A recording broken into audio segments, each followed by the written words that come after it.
Hello everybody, in this tutorial I'm going to show you how to get the mineral detector in Subnautica below zero. So first of all, we need to gather the fragments. The first one is located at the emergency supply cache inside of this box. So go ahead and pick out your scanner and scan this mineral detector fragment. Or you can find it in a floating tech site in the shallow twisty bridges, which is located near your drop pod. So the second location is going to be from your drop pod towards this giant iceberg and going straight towards this.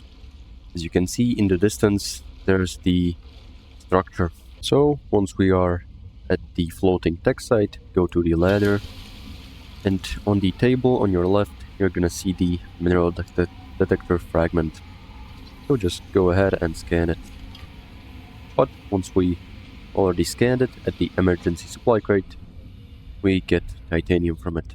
Also, another location is at the Delta station. I'm not going to show that because the emergency supply cache is the closest and easiest to get.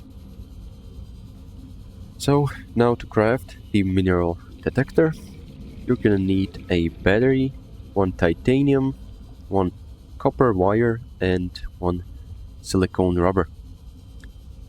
So to get the battery, you want to find ribbon plants inside of these kind of caves in the shallow bridges biome.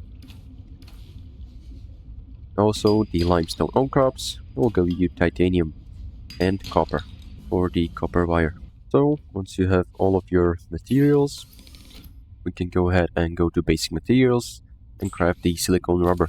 To see how to get the 3-point C cluster and craft the silicone rubber, make sure to check out my other video. Also, we're gonna craft the battery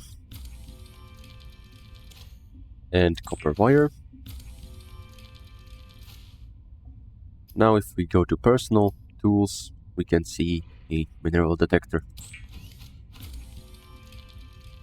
The mineral detector can sniff out raw materials, potentially saving you hundreds of hours of searching. That's exactly what the mineral detector does. So, hope this helped. Make sure to like and subscribe, and see you next time.